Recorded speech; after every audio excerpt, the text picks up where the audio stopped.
Look at the amnesty program for Boko Haram fighters. Thousands of them have repented over the years, and the federal government has expended hundreds of millions of naira trying to de-radicalize some of these young, very active youths of Nigeria who have been a part of the Boko Haram army all these years. And join us on the program to help us understand how the success of the program came about, or some of the challenges currently being faced by the program. We have with us in the studio Aisha Zanna Mustapha, a communications officer, future prowess and conflict resolution officer. We also have join us on the program to add value to the conversation virtually. Join us via Zoom, Dr. Kabiru Adamu. Dr. Kabiru Adamu is a security expert. Lady and gentlemen, good morning to both of you. Thank you very much for joining us on the program today. Good morning, Aisha. Good morning, everyone. Right. Doctor, good morning, and thank you very much for joining us on the program. Studio, good morning to us too. Thank you very much for joining us. Let's start with the lady in the studio. Ladies first. I should just give us an overview of this talking point, because for most Nigerians this is a hard pill to swallow, because we remember the atrocities, especially for people who still are traumatized by the Boko Haram insurgency itself, especially in Maiduguri.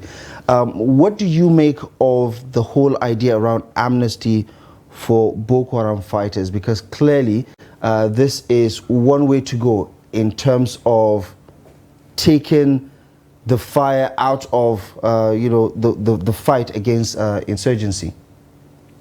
Well, I do believe, amnesty is the future, because these people are still our people. Just because they have had issues in the past, or I wouldn't just call them issues.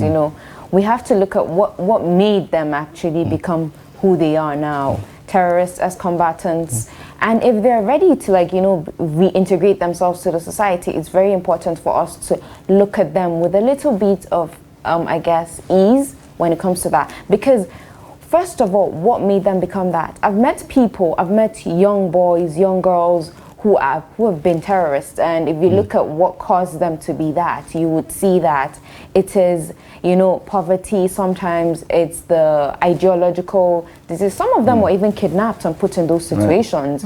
So like for a boy that I know who is now almost 20 something, who has been in this decade-long war, he was taken from his home at the age of 4. He had no other education, and suddenly he's put in a situation whereby that's the only education he knows.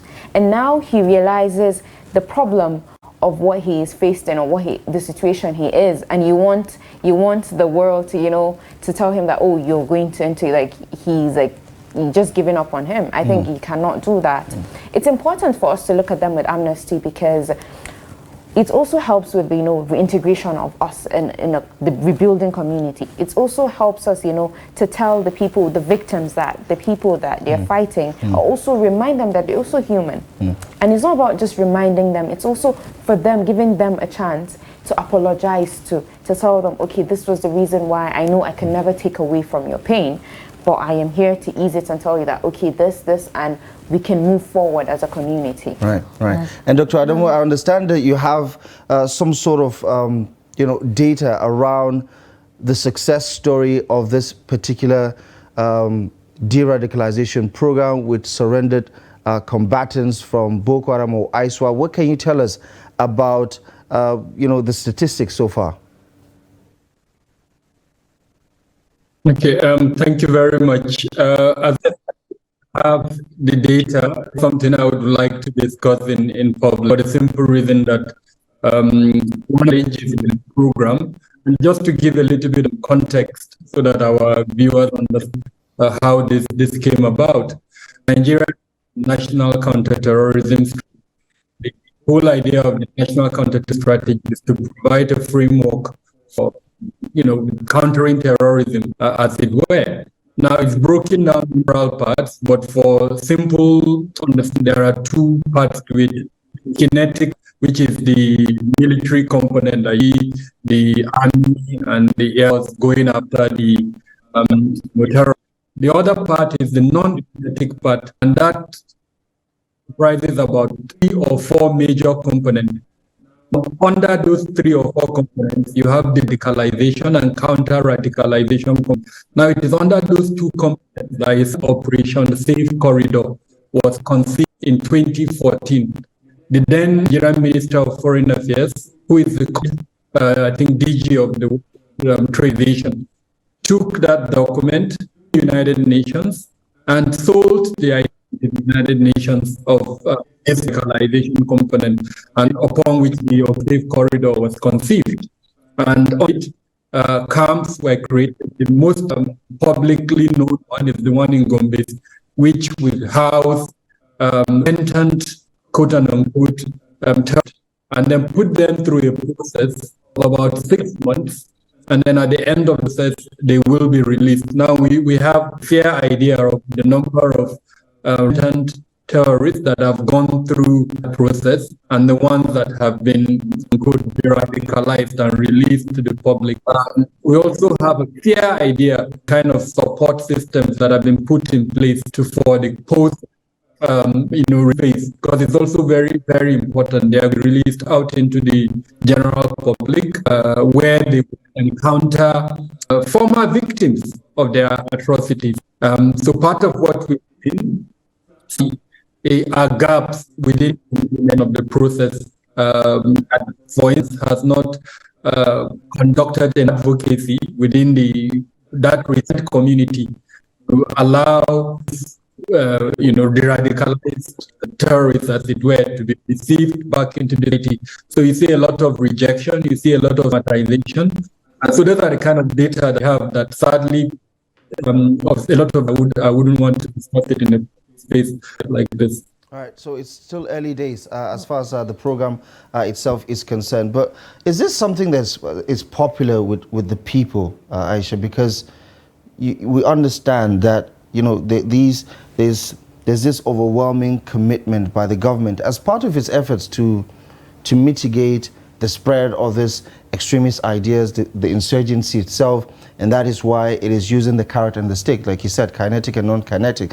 And the carrot here is, listen, drop your weapons, we have a program, de-radicalize you and get you back connected to society. But it does appear that many Nigerians feel wronged with the approach of the government, putting so much resources in trying to rehabilitate this ex-combatant when the communities that they've devastated over the years are still living in squalor, so to say. I mean, we still have IDP camps all over the place. Give me a sense of what the population make of this whole program.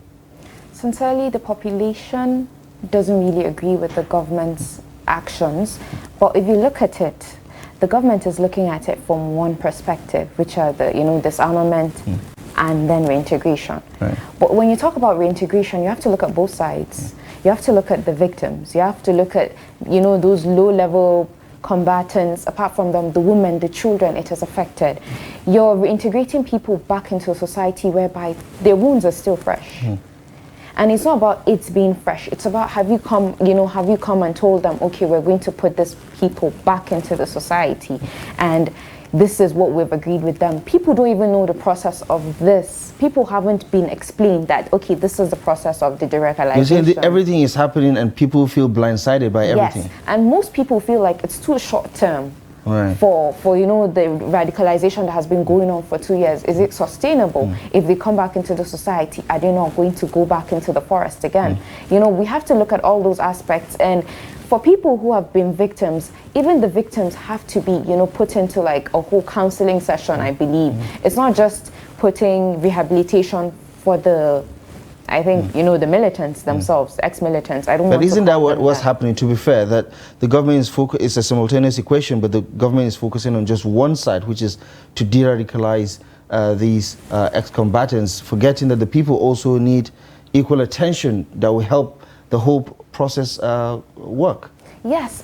For example, let's look at what has happened in Rwanda when after the genocide, when they came and they were integrating these people. They actually they actually brought them together to have a dialogue.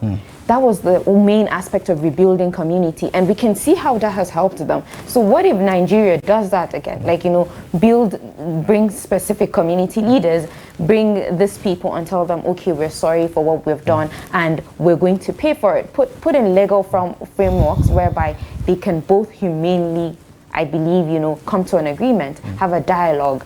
And then when you bring it, you're rebuilding the community step by step in a slow pace. Right. And then everybody accepts it. Let's go back to Dr. Adamu, who is joining us virtually now. We've talked about how this has had a lot of effect on Nigerians. I mean, Aisha just mentioned that, you know, the government has to look at both sides.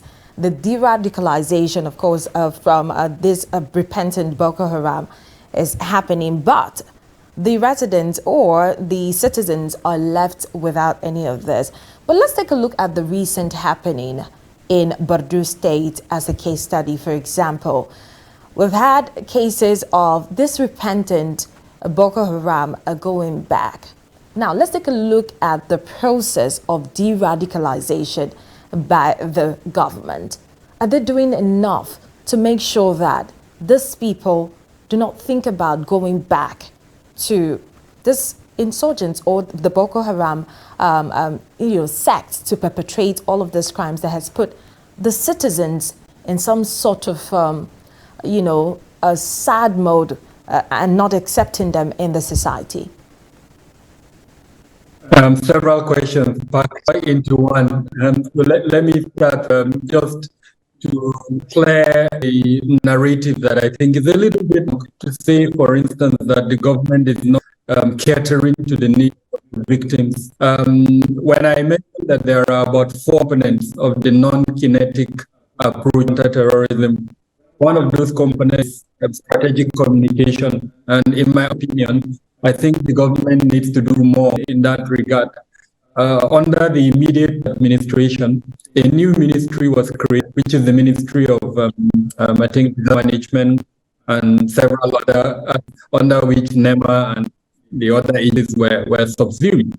Now, the principal purpose for the creation of that ministry is to meet the needs of victims of different data security issues, several other issues across, including terrorism as an example. What we haven't seen is that ministry marshalling out this program in a way that Nigerians understand clearly that what it's trying to do is actually to meet needs of the victims. So I think it's very important that the government emphasizes the component of the counter-terrorism strategic communication, so that Nigerians understand that this narrative that put out there that victim terrorism are not being catered for. No, in my honest opinion, there is programs on ground to meet. Now, those programs are effectively being implemented or not, sadly, that is what I don't have capacity to evaluate. And I believe that government would need to put in place a performance system to be able to evaluate the effectiveness of the programs that it has in place. Now, the second part of your question, whether the program itself has been effective. Now, there are so many issues. I mentioned that the Operation Cedar is an internationally endorsed program.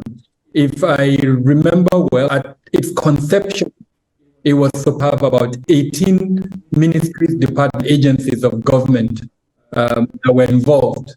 So as an example, just to gather repentant terrorists, quote unquote, in one place, there was to put them through several, schemes, including the religious component, the social component, then skill sets acquisition. Now, what we have seen, and again, this is with a pinch of salt, is that the military has played an overwhelming role in operations and the implementation of that scheme, the Operation Safe Corridor. I think that was the initial idea behind the conception of the program itself. I believe that the idea was to allow experts who have the radicalization, who are not military experts, to drive program. The military is required to provide the necessary protection, and to ensure, for instance, the objective from a militant of view is met. I don't think the idea behind the creation of that program was for the military lead it. Now, what transpired, or a consequence of this involvement of the military, is that this process has become extremely opaque, to the extent that I am not aware any non-establishment has been conducted on the system to determine its effectiveness over the period operated. Remember that from June up until we're talking about that's 9 years. I think had enough time for an audit to be conducted so that we know whether the program has been effective or not. In summary, what I'm is that there hasn't been independent, or verification of the program to determine whether it's safe or not. Third point is the number of, as it were. There are data out there that suggest the number of depending on what group you look, we could be looking at about 1,000 or thereabout. Know that in the recent month, the Borno state government has implemented a program that has resulted in a massive surrender of thousands, as it were, of these terrorists. Now the challenge is one of capacity at the moment. The current city of the program to admit new is limited extensively. A challenge for the Borno state government and to an extent Nigerians is to conduct that in a manner that addresses the number of things that have actually been surrendering. In this, I think, early this month, the governor signed an agreement with the UN to expand some components of deradicalization. I do not think it will come under Operation Safeguard. I'm yet to really know the detailed agreement it signed. But suffice to say, in my opinion, based on everything I've said, that it's an issue of adequacy. We perhaps need more in terms of both capacity and capability to the challenge, involved. I suppose where that summation is coming from is when Nigerians take a look at that facility in Gombe with regards to the deradicalization, rehabilitation and reintegration of these ex-combatants back into society, is that you juxtapose the facility and the IDP camps, whether it's in Borno, it's in Adama, it's in Yobe, or it's in Benue, or any other IDP camps. You realize that the care these repentant Boko Haram fighters are getting is quite significantly higher than what you get in your IDP camps. Ergo, the conversation around why is the government heavily invested in fixing these people who were part of causing the problem of insurgency, and then forgetting the people who are survivors of the insurgents themselves. So I suppose that's where the polarizing views come in with regards to why many Nigerians are not particularly fond of this reintegration program itself. But if I could just double down on this 8-year run that we've had, the Army has talked about 2,000 plus fighters that have been successfully reintegrated back into society. Give me a sense of that question where Maria pointed out about a possibility of a relapse. Because weeks ago, another one of those reintegrated fighters killed his ex-wife because she's perhaps speaking to another man with the intention of getting married to him. That's his ex-wife, and he was, put on the wanted list and later surrendered himself. There's always that tendency, isn't it, for a relapse, especially when we look at how short the period is for the rehabilitation program itself. Based on some of those incidences, would you say that the amount of resources as well as the capacity to rehabilitate them is something that would give Nigerians reason to believe that this amnesty type of program is the way to go? So there are so many parts to the radicalization reintegration program. But I think what is important is what are the drivers of violent extremism? Those drivers shall include, for instance, ideological issues. For instance, clerics who would preach stuff that would lead to radicalization. It includes the socio-economic actions. And sadly, I say this with all sense of responsibility, at our security forces. So these are some examples of the drivers of insecurity. I started this, no matter the effectiveness of the program, if you release those people back into society where these conditions still exist, then it's an exercise in you've taken somebody, you've put him through a program, but you are returning back to the same conditions that led to his radicalization in the same place. And sadly, in this instance, you also add stigmatization and rejection by the society he came from. So it's a complex situation that sadly has not been managed very well. And so I'm not surprised of the reports, even though none of them have been verified, of a relapse. Yes, if someone is quote unquote his wife, he's committed a crime. But should that be transferred as a relapse into the right group that he came from? No, there are steps that would have to be taken before conclusion is made on that person or back to the group that he belongs. So suffice to say that we've not addressed the situation in a manner that gives hope for the conditions that led to the radicalization of this within our society. In fact, in some instances, more than they were when radicalization occurred. Okay. That's a very fair point to make, actually, because those structural issues are still there. The poverty, the unemployment, the lack of fairness and justice within the system itself. These are some of the push factors that put some of these fighters in the Boko Haram camp in the first place. And when they come back from these the radicalization program, they find themselves in the same situation that made them Boko Haram fighters in the first place. Now, looking at conflict resolution, now, I know you're a conflict resolution expert, and all of the issues surrounding de-radicalization, reintegration into the society revolves around conflict, whether you like it or not. We're resolving a conflict. We're trying to make sure that something bad, drastic, or sad doesn't happen in future as a result of the effect of the Boko Haram insurgents that we're battling in the country. Now, we had a report on Trust, on Daily Trust, about how repentant Boko Haram members are catered for. Some people talked about a monthly stipend of about 30,000 naira, and then there's a rejection part from the members of the society about them living with the people they have hurt at some point. I love the fact that you started with, these people deserve amnesty, but putting all of these things together, and with the report that some of them are getting back because this 30,000 naira and some of other measures that have been put in place and not sustainable. Do you think that we should still have lots of people being reintegrated into the society after all of these measures put in place and all of the results that we're getting after the reintegration? Yes, I do believe so. It's very important for us to integrate them into the society, because at the end of the day, I said, we're part of one whole community. Where do we take them? Do we build a whole new community for them?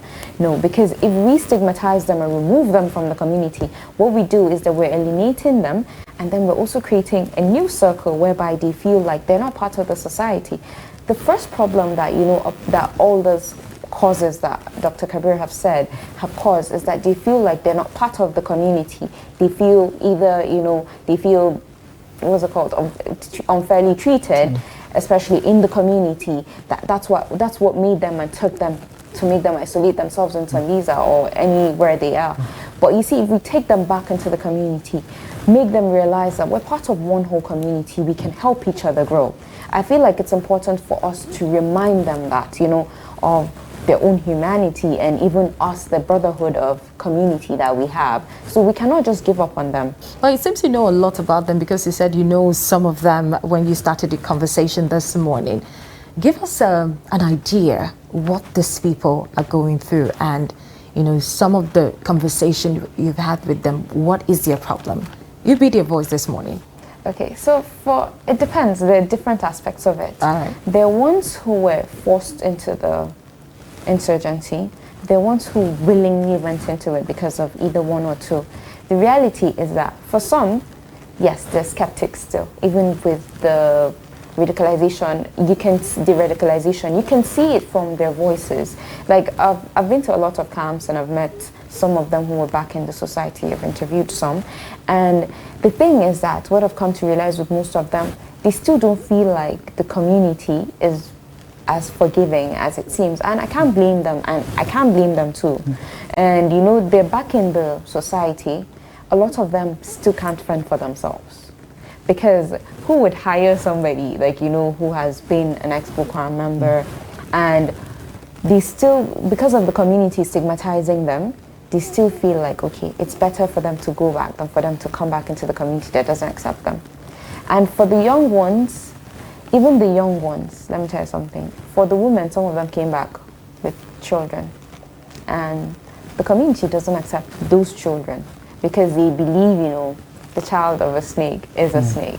They will never believe them, except if most of them would prefer to abandon their kids so that the community would accept them. Doesn't that signpost the work that we need to do with regards to getting the buy-in of the community? Yes. Because I feel like at some point we're overtly sympathizing more with Boko Haram fighters at the expense of victims who are traumatized, whose businesses collapsed, whose family members were slaughtered, whose lives were upended by these same fighters. So it's safe to say that the sympathy has to go all around. But of course, survivors have to take precedent. But what kind of work do we need to do to get the buy-in of some of these communities that have to put up with the reintegration of these ex-combatants? You see, I will always go back to dialogue, like coming to a common ground with the community and the insurgents, the ex-insurgents. It's very important for them to come and understand themselves. When I mean understand themselves, they have to apologize. And apart from them apologizing, they also have to, the community also has to be willing to accept them. At least, even if it's not 100%, at least 20, 30. You know, the community has to be taught, you know, re-educated. Both sides have to be educated on forgiveness, and at the same time, accepting that what has happened has happened. It's not just forgiving out of the blue, or forgiving you, no. From the Rwanda experience, is the timeline adequate enough to do that? Because you also pointed out that the wound is relatively fresh, right? So is the timeline enough from de-radicalizing them and then getting them back into society? Is it adequate enough? No, I don't think so. Right. So you see, most of the deradicalization process we've seen are very short term, as you said, 6 months.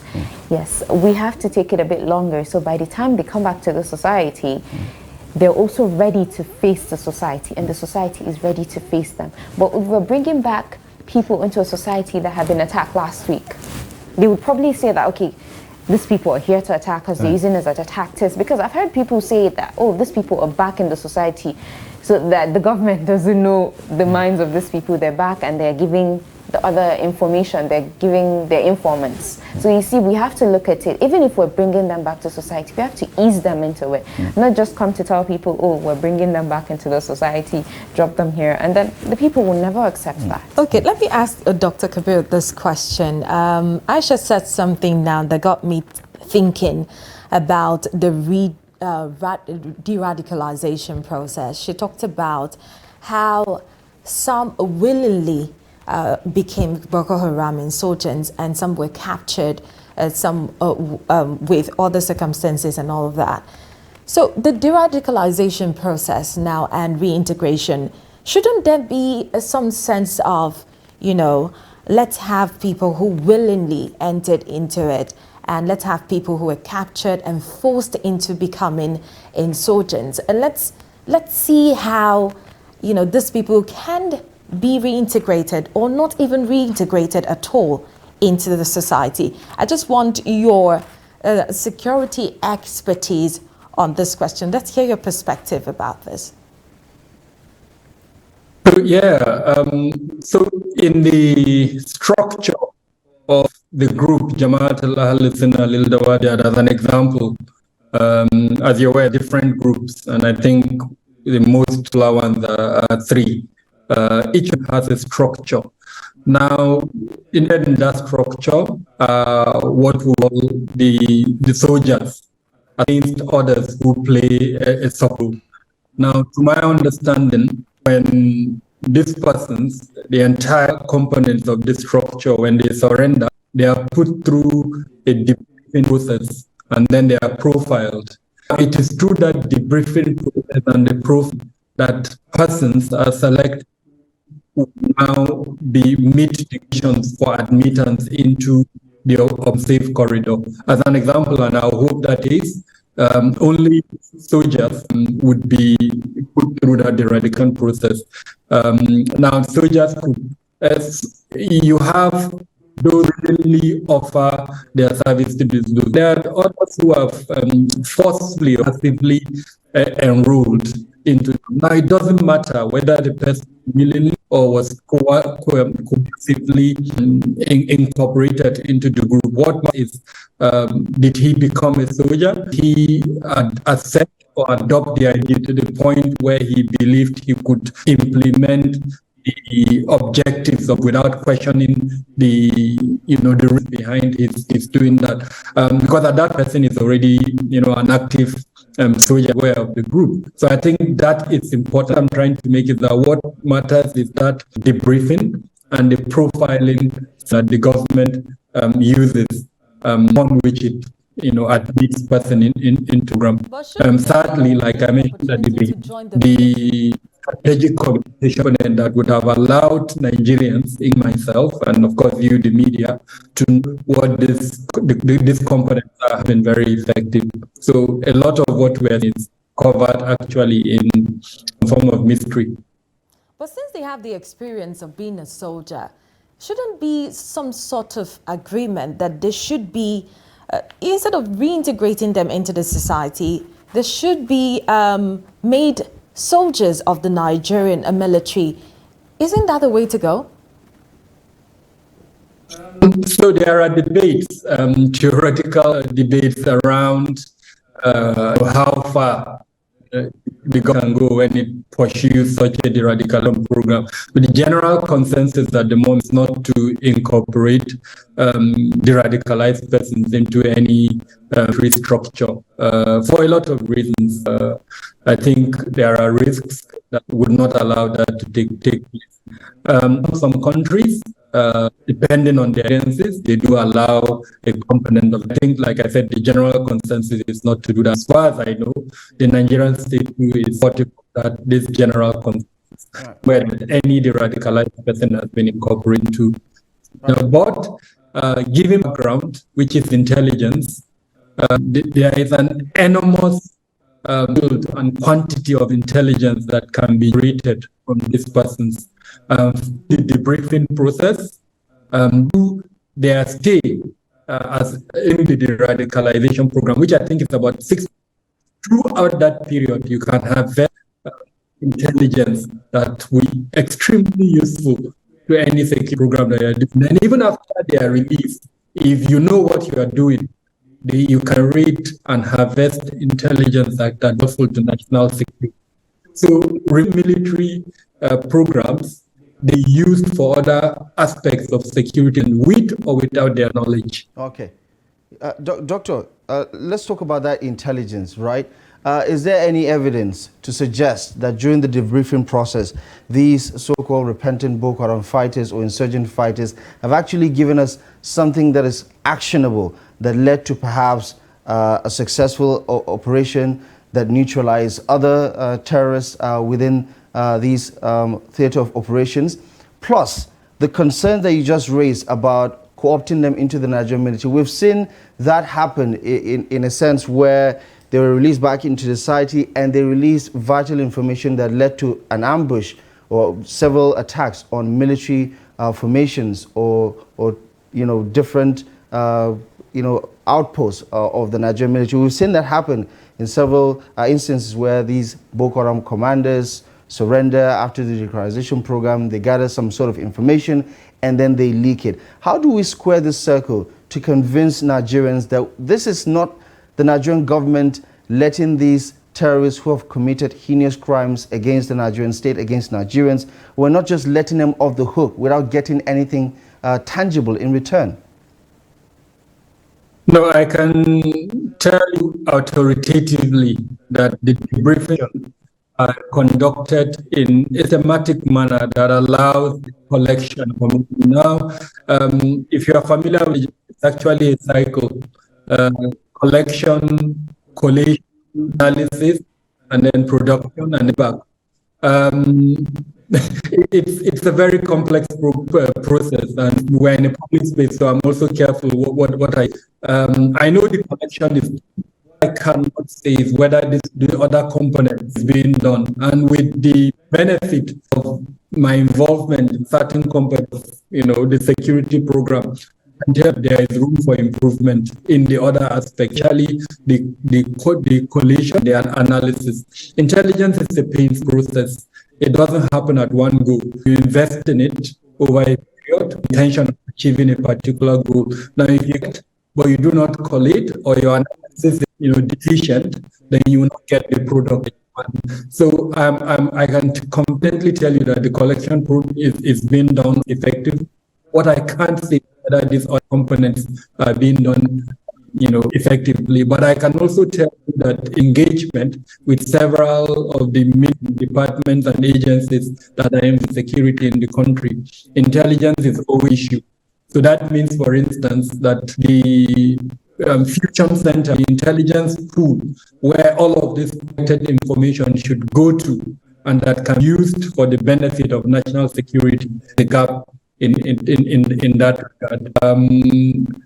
I know I'm not being very conclusive in terms of my response, but for obvious reasons. Right. The other part question on whether, for instance, the terrorist, quote unquote, taking advantage of some of the information that they've shared that information with the groups, and that those groups have used it in attack target Nigerian military targets. I'm not aware of any information that corroborates that. I've seen media to suggest that, but space of agents, there is a lot of disinformation, there is misinformation, there is a lot of propaganda. So I'm quite conscious of point I'm trying is when such reports they are published, it's always important that we corroborate, and corroborate is extremely difficult. It would require evidence to show that that person had information with a particular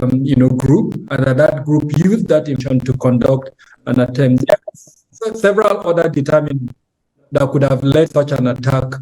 A simple example, our military still use GSM to communicate. And if you are in the space of technology, you know that GSM is vulnerable. Okay. Things like that that could lead to such an, and not necessarily a repentant member of the group share information with the former group. There was this widely circulated publication about some of these incidences.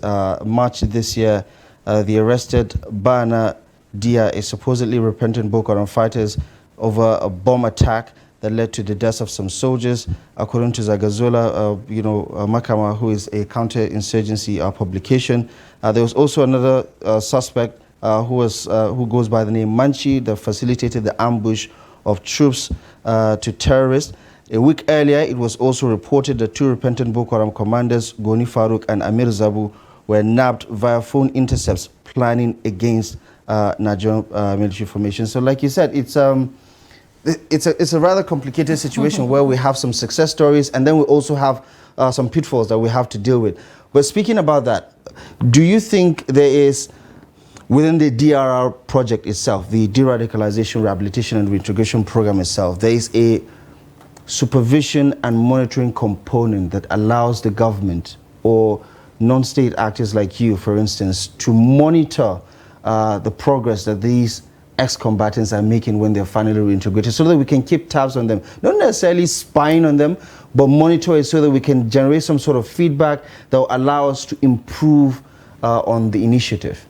Okay, personally, I don't know whether there's a body that does that right now, but I do believe it's necessary for us to do that. It's very important for us to, not just the non-state actors, even the government, to look at how to keep tabs on them, maybe like, you know, monthly, not monthly, maybe like, you know, in should they check in, like, you know, what you have when there's like they're on probation? Doing? Yes. Yeah, like ask them, like, what have you been doing? What, you know, just apart from talking to them, looking at their community where they're at, you know, not just asking them, asking others too, apart from asking them, oh, what have you been doing? Like, how has life been? So that for them to also give them feedback to know, you know, the process of reintegrating others too and making it seamless. Okay, I understand the importance of this reintegration, and the problem that we have in the country is the fact that we don't have data, personal data, bio of people, and I feel like this is reflected in whatever the deradicalization process is. And when these people are reintegrated, I feel like there's some sense of forgetfulness or, you know, paying nonchalant attitude to what they do after being reintegrated into the society. Now, we talked extensively about, you know, them being rejected and the need for citizens to accept these people regardless of the situation, which I know, of course, we're human, it's hard. But what's your advice for citizens who have to live with these people? How do we get to that space where we see these people like they are repentant? Let's just accept them. And also, how do we monitor, like you said? Because if the government is not doing it after reintegration, we have to do it. You started answering the question already. So how well can we as citizens now do our own bit in making sure that these people do not pose a threat to the society and they do not go back to perpetrating these heinous crimes? You see, so with the community, you know, sometimes there's a problem when in reintegration. We cannot just outrightly tell the community, oh, these are repentant Boko Harams, because that's a problem too. The community might retaliate. There's also that aspect of it. So you cannot just come out and tell the community, this is it. You have to find certain stakeholders that know that information, that can check, that can monitor. Shouldn't we be hiding the, you know, the faces of these people, the identity, so they don't have that problem? But I'm just asking, is that a good idea, though? Yes, it is, because I do believe yes and no. It depends on the situation. I always look at it like, for example, we're looking at wives of ex-Boko Haram members, like the ones who have passed away, widowed, or even before the insurgency. The community still looks at them with skepticism, and they were not even in the forest. So imagine if those that are known already, you know, looked at skepticism and they haven't even been associated. So imagine if they come back and they've been associated. So the community might not look at them really well. So that's why it's important actually to hide their identities. Right. I don't know what Dr. Kabiru thinks. Yeah. Dr. Kabiru, you know, just to get your thoughts on that also, regards to getting the buy-in of the society, how much attention did we pay to laying the ground foundation for this initiative to work successfully and seamlessly also, where the society is feeling pain, the wounds are still relatively fresh.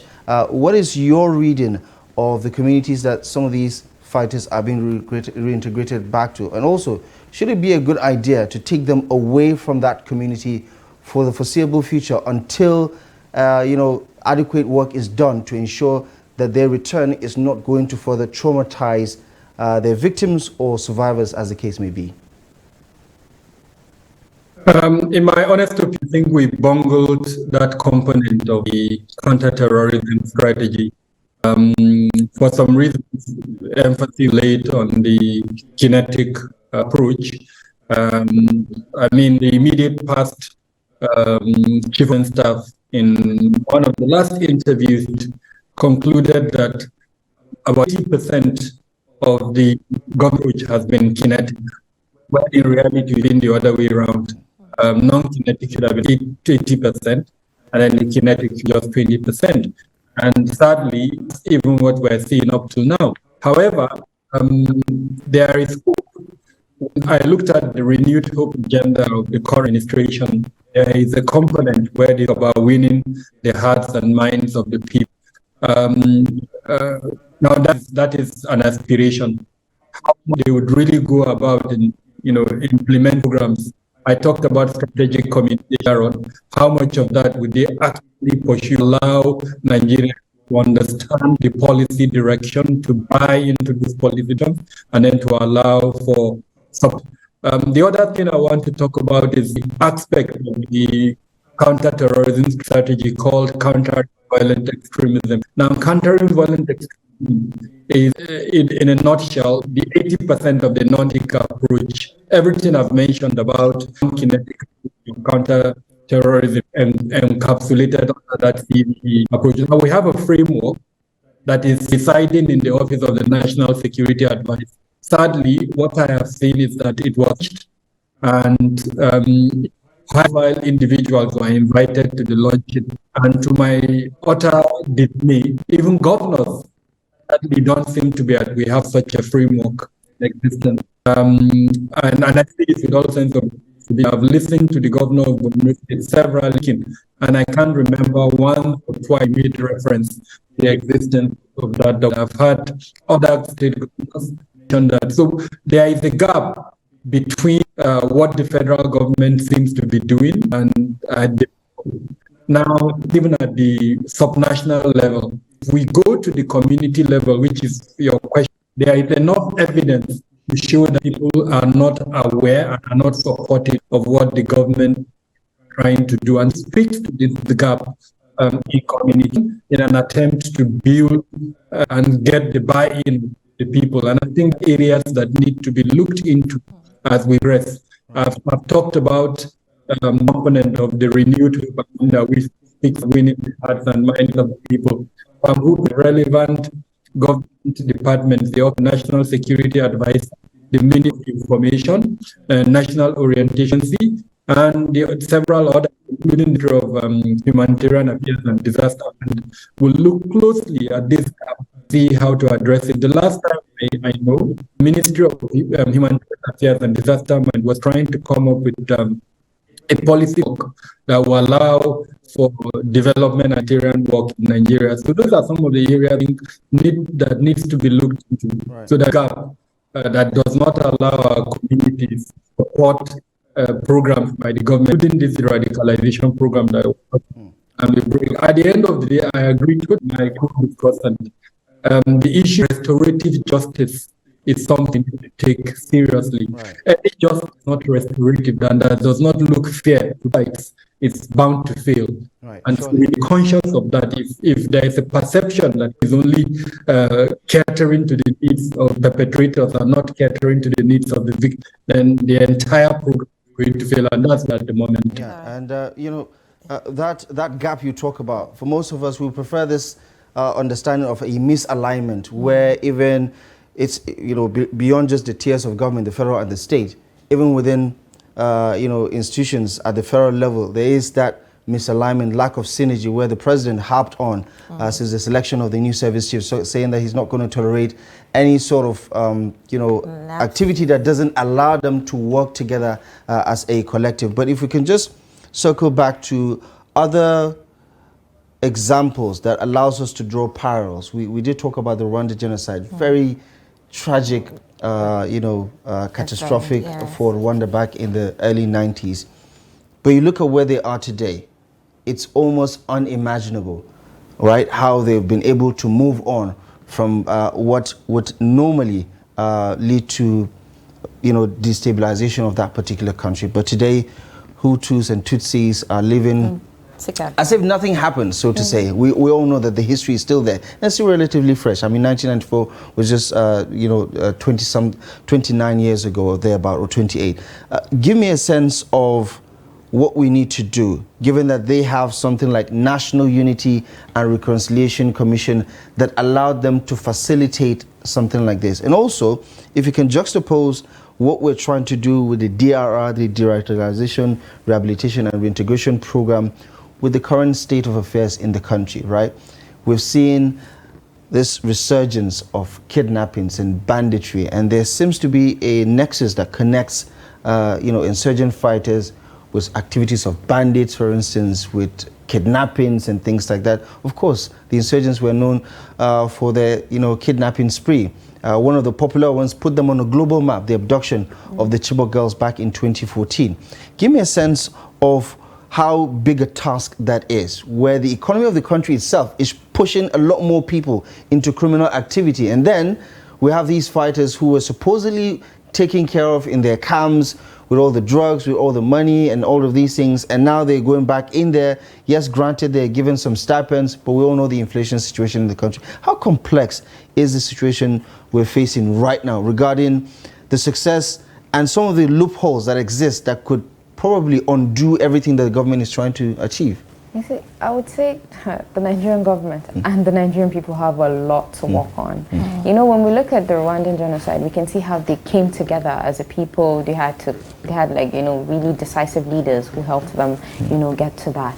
In Nigeria, they also looked at early warning signs. You know, Rwanda from that time to now looked at what their early warning signs and prevented the future. So in Nigeria now, let's look at it. Let's go to a community in Borno State. From the Boko Haram insurgency to now, some children haven't gone to school in that decade. What they have seen all is violence. Right. And that's the education they have. And now we can see the rise in the kidnappings. Literally a decade after, exactly a decade and some years, we can see how the rise in kidnappings and rise in violence has started because of the same socioeconomic, you know, situation in the country. We have to look at that. Like, what's the educational system for even the people in the society? What have they, is violence their new norm? That's what we have to look at. And apart from that, when you look at disarmament, demobilization, and even the reintegration of them back into the community, every person who has held a grudge is a tipping point. It's like a boiling point simmering. Like a little bit of a problem would just bring it up, it would just overflow. And you think reintegration could trigger it would trigger that and then bring in a whole new other issue into the community. Nigeria has a lot of work to do in not just the survivors, the victims, and even the ex-militants themselves. We have to look at what's our future. Are we ready to have that dialogue? Are we ready to have that conversation to prevent this in the next 15 to 10 years? Right, okay. We just have a minute to go, so I'm just going to allow Dr. Adamu to answer that question. Does it appear that we're ready to face this surmountable challenge, especially looking at where we are as a nation right now? Unemployment at an all-time high, inflation at an all-time high, and we all know that the structural deficit within the governance of this country itself is a recipe for disaster. I mean, since we've been it, what I would say is I am happy with what I've seen in terms of the template for facing a lot of the challenges. Where I'm doubtful whether that template results to practices that would actually give us achievement. And in doing that, I think we need to enhance our performance measurement mechanism, produce M&E from into our governance structures so that Nigerians would be measured manner the performance major government departments. Right, okay. So we're going to have to leave it here for now. Dr. Kabiru Adamu, security expert, thank you most kindly for joining the conversation. Really do appreciate your thoughts and your expertise analyzing this issue. Thank you most kindly for joining us on. Thank you for having me. Right, Aisha Zanna, as always, it's good to hear from experts who are not necessarily part of the government and part of the security architecture, but also part of those helping us navigate this very difficult period. Thank you very much for your expertise. Yeah. Yeah, so, yes, exactly. It's very important. They work hand in hand. And it does appear that we've struck quite the balance between her, analytical, positions and some of these developments, as well as Dr. Kabiru's expertise in the security atmosphere. Thank you very much for joining us this morning. Thank you. It's an honor. Really appreciate you for having us.